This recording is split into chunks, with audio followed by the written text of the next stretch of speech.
Let's answer the question that most of you are asking or wondering in some way, shape, or form, and that is, was it planned? My hormones have been on such a roller coaster in the last 2 years. Lots of you guys had questions around birth plan and whether I will do a home birth delivery again, and this is one of the ones that I find hard to answer. I do feel like I have a pretty strong inclination as to what it could be. What is up, you guys? Welcome back to my YouTube channel. If you are new here, my name is Beth. I make all kinds of motherhood and lifestyle videos here on YouTube, and today I'm going to be doing a very exciting Q&A all about baby number 3. I feel like the funny thing with this pregnancy announcement is that I've heard a few people that actually kind of expected this and were honestly just waiting for an announcement, and another camp of people that were just absolutely shocked. And so I asked you guys over on Instagram and here on YouTube to send through your questions about baby number 3, how this pregnancy is going, first trimester,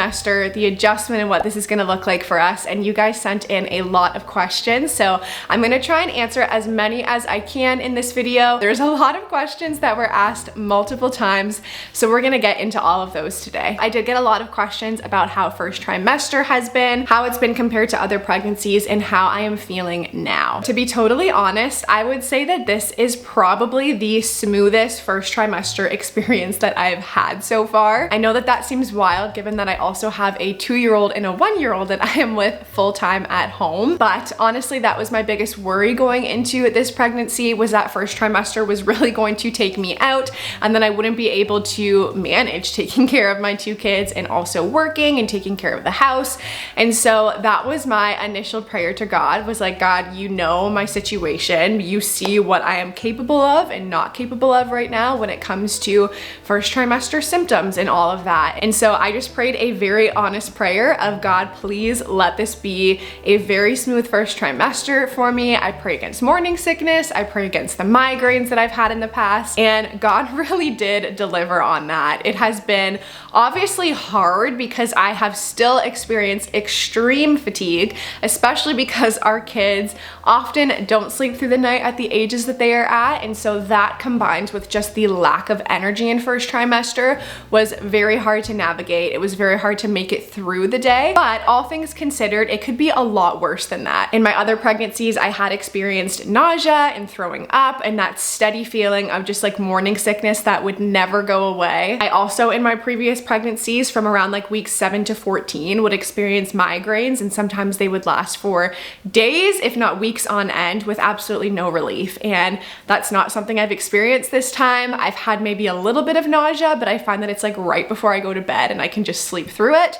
So it has been honestly such a blessing, and I would much rather take extreme fatigue over all of the other crazy first trimester things that could have happened. As of right now, I am currently 14 weeks at the time of filming this, so I'm just into second trimester and I'm actually feeling pretty good. I had a little bit of trouble sleeping in the beginning of first trimester, but now I am sleeping like a rock again. I can finally drink coffee again, which is great. For whatever reason, it just kind of grosses me out in the first trimester. And for those first few weeks, I just had the hardest time staying awake during the day, whereas now I feel like that is a little bit more manageable for me. So things are going really well so far. Another person asked, did you have any pregnancy symptoms around the time you missed your period? Yes, so I think I'm actually gonna film a whole nother video about this. I actually knew that I was pregnant like a couple of days after I conceived. I feel like I have become very attuned to my body, especially because the method of birth control that I use is fertility awareness method, and so I feel very highly aware. That was why I was so confident going into taking the pregnancy test. So I think I'm gonna make a whole separate video all about like symptoms and things like that, like things to look for. But one random thing that I experienced this time that I actually had a very hard time with was hair loss. I don't know if this has ever happened to anybody else in pregnancy. For me, it has only really happened like in the postpartum stage, and I have only experienced hair growth in pregnancy. But for whatever reason, in first trimester, I was losing hair like crazy. I do think that the biggest reason for that was just because my hormones have been on such a roller coaster in the last 2 years, because this is my 3rd baby now in still less than 3 years. And so pregnancy and postpartum and pregnancy and postpartum and breastfeeding and then weaning. I continued to breastfeed Jude for like the first 2 or 3 months into my pregnancy, but then I weaned him. My hormones were going crazy from that, going crazy from pregnancy, and my hair was just just coming out. Something that made a huge difference that I will mention for anyone that is experiencing hair loss, just because it can be so hard to navigate, was that I did get back onto Moray hair care products. It was a brand that I used after I was postpartum with Vivian, and it really helped me. And I have found that just in a couple of weeks of using it, that the falling out has really slowed down. My hair feels way better now. So I would definitely recommend them if you're struggling with like postpartum hair loss, or you're just not satisfied with your hair growth right now. I think I do have a coupon code with them from that collaboration a couple years ago, so I'll put that in the description box if any of you want to check that out for hair loss. Okay, let's answer the question that most of you are asking or wondering in some way, shape, or form, and that is, was it planned? Simple and not so simple answer to that is yes and no. So Jared and I had always planned to have 2 under 2 again. We really did like that experience, and we have always wanted our kids to be close together. And so the funny thing is, right after Jude was born, when he was about like 3 or 4 months, we started to plan about when we would think about next baby, especially because it was at like 5.5 months / 6 months that I would have conceived Vivian last time. So we knew that we didn't want to jump into things that early, but we did know that we were thinking 2 under 2 again. And the general kind of timeline that we were thinking is that I would either be pregnant or planning to start trying for baby number 3 around the time of Jude's first birthday. So what actually ended up happening is that baby number 3 was conceived around the time that Jude was 9 months old. So it was about 3 to 5 months premature in the plans of like what we were thinking. But in the grand scheme of life, that honestly does not matter really at all. And I think that's the interesting thing, is that finding out was like a surprise and a shock to us, because it was a little bit earlier than we were expecting, but it was not that far off from what we had planned and what we have intended for our family all along. So yes, this baby was planned and intended, and the timing was prayed over. It just happened a little bit faster than we were thinking that it would. Jared and I talked a little bit about this in my reaction video of like how it ended up happening, but essentially for my last 2 pregnancies, I have conceived on the 5th day out from ovulation. And while the chances of getting pregnant on that day are extremely low, it is still possible. The crazy thing about Jared and I's situation is that I have gotten pregnant on that day twice in a row now, which statistically is just not very likely.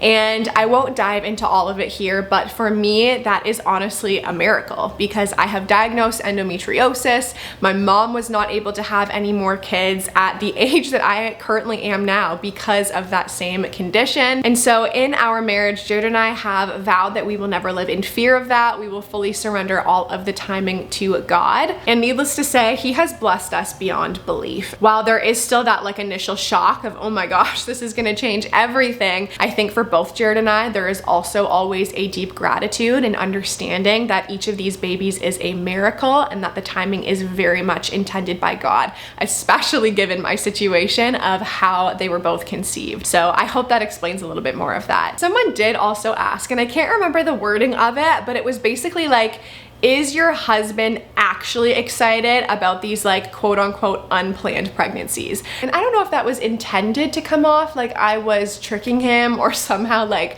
messing things up and not bringing him into that. But what I will say to that is that it very much takes 2 to tango, and Jared has, each time that we have conceived, known that I was fertile going into it. I've actually voiced that to him, and we have both made the decision together to proceed, and we have ended up with a baby in that situation 2 times in a row. So it definitely has involved both of us. And yes, my husband is as excited as I am. I think that he just carries more of the weight of the logistical and practical things that need to happen. Those are things that he carries a little bit more, and he's very like logical and practical about all of this, so that's where his brain goes to. But that does not mean that he is not excited about welcoming another baby. He loves our kids, and having 2 under 2 again was actually Jared's idea. What will the age gap be between baby number 3 and baby number 2? So their gap will be 18 months. I'm very excited about that, because I have heard from a lot of people that have had 2 under 2 that 18 months was kind of a nice like sweet spot when it comes to them being able to really communicate themselves a little bit better. They're also walking a lot more confidently at that point. Our first two were only 15 months apart, so we made it 3 months longer this time. And I feel like developmentally, the difference between like a 15-month-old and an 18-month-old is actually gonna feel pretty drastic to me by the time baby number 3 comes. So I am really excited to have an 18-month gap. Are you going to find out the gender / do you think you know the gender already? So with baby number 3 being the tiebreaker for us because we have a boy and a girl, I feel like this is the first time that we've even had any conversation around like surprise or finding out versus not finding out. Honestly, I feel like neither one of us are the type of people that could actually do that and not find out. We're both such planners that I feel like it's helpful for us to go into the rest of the pregnancy and into birth and everything knowing who we are welcoming into the world, especially because that way we can actually have a firm decision on name. And I think it will be good for our kids to be able to wrap their heads around this new baby that's coming a little bit better. And I do think that knowing the gender will help with that. So as much as it would be fun to be surprised, I don't know if I would ever do that. I am just not that type of person. When it comes to my current prediction on the gender, I do feel like I have a pretty strong inclination as to what it could be, but I don't want to share that yet because I'm nervous that I am going to share it and then people are going to hold me to it and it's going to be wrong. And the thing is, it's 50-50 either way, so it honestly doesn't matter that much, but I likely will share the gender with you guys at some point, but we don't know it yet. I just feel very strongly that it is one thing and not the other.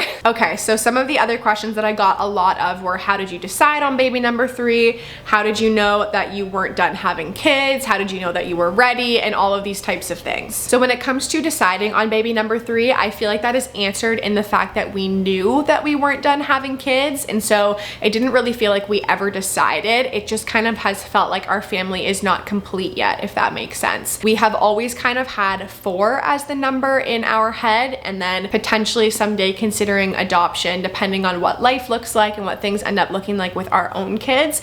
But that is kind of what we have been operating off of and planning off of. And then in terms of being ready for baby number 3, I mean, it's funny because at 9 months, I wouldn't say that I was necessarily ready. If anything, I feel like the longer you wait, the further removed you kind of become from that stage. It starts to become very hazy, and then I feel like it's really easy to psych yourself out of actually getting pregnant again. I do feel like it has very much helped that Jared and I have talked a lot about the kind of vision that we want for our kids in terms of age gaps and things like that, and we have aligned on the fact that we want them to be relatively close in age just for the dynamic that that will bring to our family. At the same time, I feel like there is no perfect age gap, and again, I feel like a lot of the times we can like psych ourselves out of something because we worry that it's not the right age gap. Have we waited long enough? Is this too soon? And the thing is, like, any age gap that you have is going to have its own challenges. Bringing a new baby into your family is not an easy thing to do, and so there's always going to be an adjustment period, but there is adjustments that are going to be really hard in that and adjustments that are actually going to be really incredible in that, whatever the gap that you have is. And so when it comes to family planning, for people that are just feeling stuck, like, oh my gosh, should we add another baby, should we not? I would just say the best thing that you can probably do for yourself and for your family is to just remove fear and worry from the equation. If you weren't operating out of fear or worry, when would you actually want this baby to be here? If you can wrap your head around that and operate from a place of just like peace and trust that things are going to be okay, I feel like it's a lot easier for you to know and decide when the right time to add another baby is. Next question is, what is your due date? I'm probably not going to share the exact due date this time, just because I feel like it can add a little bit more of a pressure, especially when you have a following, just with like people checking in and things like that. For now, I will say that my due month is in April, and I might share a little bit more closer to. How early do you share with your kids that they're going to get another sibling / how did the kids react? So we did wait a couple of weeks to tell specifically our toddler, just because she is very animated and spirited and she is chatty. So we did wait a couple of weeks so that we could tell people that we wanted to tell, like friends and family, and have it come from us first. And then I feel like we got to a certain point where it was like, honestly, if she tells people now, it's whatever. So I can't remember when we told her. I think I was probably like 8 or 9 weeks pregnant at that point, and I was actually surprised because she only told like 2 people, and there were people that already knew and were very close to us anyway. So it went really well. When we told her, she was very excited. She is hardcore into into babies and baby dolls and baby strollers and all of these things. She's very excited. The other day she had a little bit of a breakdown when I told her that this was actually Mummy's baby and not her baby, but she also has very strong opinions on whether it is a boy or a girl, and she is just very excited for the spring. To be honest with you, I don't think our 12-month-old has a sweet clue what's going on. How did you survive the first trimester with a baby and toddler? So first things first, pray. Obviously, there is a lot that is out of your control, and I kind of knew that and felt very helpless when I first found out I was pregnant, so that's why I turned to prayer first. That was the biggest game changer for me. But other practical things are a daily nap, and I have young kids. I still had to work throughout all of my first trimester, and so I would just time this for like 30 minutes and take it at like 1 p.m. every day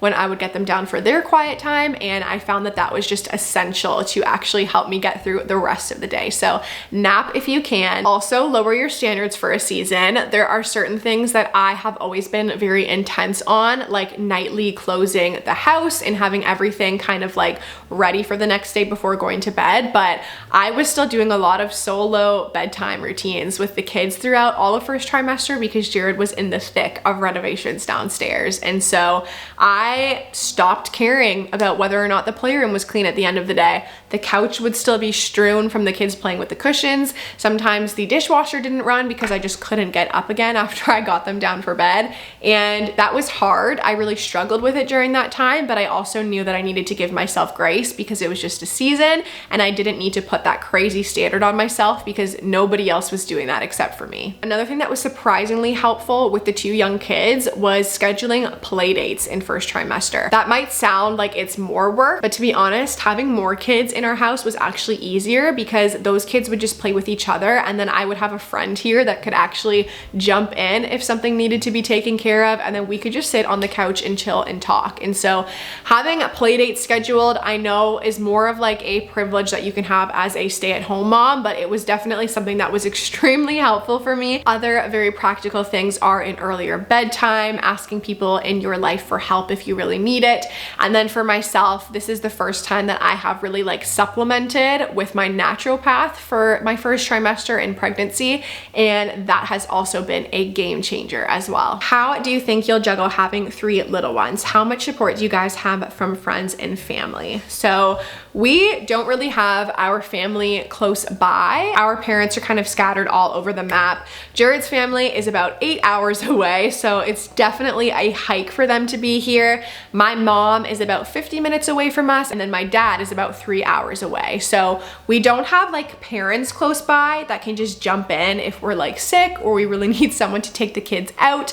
But we do have a really great church community and people that we can call on if there is an emergency or we need someone to jump in or we want to schedule a play date or anything like that. So I find that that is really helpful and is absolutely essential when you don't have your family living close by you and you're in a season of life with young kids. Sister-in-law also lives in town, and so we can always ask her to babysit if we need to. And then really practically for me to actually be able to do my job throughout the week, I pay someone to come for 3 hours on 2 separate days. So it ends up being 6 hours across the full week that I have paid help that comes in and it just hangs out with the kids and is all like in our house while I'm getting some work done. Otherwise, it's only nap times and bedtimes that I have opportunity to work. So I do have that paid 6 hours a week, but we don't have like any other consistent family or friend help support other than when we kind of ask for it. But it is available, and of course if there was an emergency there would be people that could jump in, which we feel really grateful for. So a couple of people asked how like the physical toll has been on my body having the baby so close together and how I am like adjusting to the constant changes of pregnancy and postpartum. And to be honest with you, the physical toll has been not that bad at all when I think about like the craziness of what my body has gone through. I think there's a few factors and things that go into that. I am relatively young to have 3 children at this point, and so I think that there is something to be said just about the youth element of it and the body's ability to kind of recover when you're in a younger season of life. My birth experiences have also been pretty good. I felt very much recovered going into my second birth after my first, and then my second birth was very smooth. It was a 6-hour labor, 10 minutes of pushing, and like 1 very small, super superficial tear. So I honestly felt back to normal physically pretty soon after having my second baby, and that definitely helps with getting into the headspace of being able to carry another baby again. And I'm also just like a generally pretty healthy person. I take care of my health, I take care of myself, I stay on top of eating whole foods and feeding our family whole foods. And one thing that's a little bit different this time is that before this pregnancy and now into it, I have also been working very closely with a naturopath, meeting about once a month and doing blood work to make sure that all of my levels are in check and supplementing where things are needed so that I kind of stay at this level of health while my body is also working to grow another human being. So those supplements are definitely making a huge impact on my like holistic health as a person. And when it comes to body changes, I feel like I'm gonna have to report back on that one. Right now, I feel good about it and I feel beautiful when I'm pregnant, but I know that there are also lots of physical changes to still come throughout pregnancy. So I'll report back on that. Next question is, will you be moving? So no, we actually moved into our current house with the plans to renovate and grow into this space. It is more than enough space for a large family. Now that our basement is fully renovated, we actually are in a 6-bedroom house. We have a ½ acre of property. There are 3 bathrooms, so we're feeling very good about where we are. We obviously don't need all of these 6 bedrooms right now, and so we're going to be renting those out. That will be just a nice income generator for our family in the meantime, but obviously as our family grows, we'll have access to those bedrooms as well, and we see ourselves being here for a long time. Lots of you guys had questions around birth plan and whether I will do a home birth delivery again, and this is one of the ones that I find hard to answer because I was intentionally very private about my decision to do a home birth last time, just because I know that you can get so many opinions when it comes to birth and the way that you should or shouldn't do things. And I didn't want people to know anything because I didn't want to have to deal with some of those outside voices and opinions. I anticipate that it could be a little bit harder for me to get into the place of being ready for it, just because it feels a little bit less protected now, if that makes sense. I don't know how to describe it, but even when I did a home birth, I feel like it brought on a lot of like the home birth crowd onto my YouTube page, and as much as I like love that, I think it's so awesome, there can also be a group of those people that are very opinionated and think that things should or shouldn't be done a certain way. And you can have such a range of people when it comes to birth. Like, you have the people that are full medical, like everything's got to be in the hospital. You have people that want home birth at home, and then you have the people that are like into like free and unassisted birthing and do not want any medical intervention whatsoever. And I feel like I am so not that, and I dealt with some comments from people that didn't like the way that my midwives handled my birth and some of the like instruction that they gave me, and I just feel like that was not necessary, because if I had a good experience and I loved my midwives, I don't know why it matters. Like, birth is about you and your experience and you feeling empowered and safe and comfortable. I felt very good about the people that I had in the room when I delivered. In my experience, the home birth route was just a lot more enjoyable. And so that's currently where I'm at. I am intending, if all things are healthy and go well, to have another home birth, but I'm also very much of the mind that if my midwives have any concern or are noticing that things may not be optimal for home birth and they actually recommend that I do it in the hospital, I'm gonna do it in the hospital. I just want to have my baby come out happy and healthy. I want me to be happy and healthy and have the most like comfortable birthing experience, and I do really value their input when it comes to those decisions. This is the last question that I'll answer, and it is, what are you most excited for about having 3 under 3 / what are you most nervous and or scared about? Most excited about, I think, is just to see the relationships grow between all of our kids and just knowing the way that they are going to play together throughout childhood. It has been such a gift to watch the relationship between our first 2 kids just grow and the friendship that has been developed there. They're all going to be into a lot of the same things. They're all going to be kind of in similar friend groups. They're all going to be in high school, like grade 9, grade 10, grade 11. And I really love the kind of closeness that that age gap fosters in a family. I think when it comes to what I'm most nervous about, I think that the first couple of like weeks and months of adjustment are what I am most nervous about. about. It took me about 4 months when I had 2 under 2 the first time to get into a rhythm and to really feel like I was enjoying it and we were having fun. And going into it this time, I'm anticipating that there will likely be struggle again and that it will be from scratch figuring out what our new rhythm is going to look like. But I am very excited for it. I think our kids are going to love having another baby in our house, and we're really looking forward to growing our family as well. Well, those are all of the questions that I am going to answer for now. Thank you guys so much for submitting those through, and if you want to be a part of future Q&As, you can always follow me over on Instagram at Beth Grace Moore. I also just launched a broadcast channel over there that I call Behind the Scenes. So if you want more kind of like VIP updates and an insider look at what's going on in my life, you can head over there and join that channel. But I would also love for you guys to subscribe to my channel if you want to stick around and watch this process unfold. I'm sure it's going to be very interesting. I don't personally know anyone that has had 3 under 3 at this point, so it's going to be quite the adventure just figuring out what this new season of life is going to look like. But I'm really looking forward to it, and I'm so grateful for all of your guys' congratulations and support and sweet messages. It really does mean the world to us. So thank you so much for watching, and until my next video, I love you guys, I'm praying for you guys, and I will see you soon.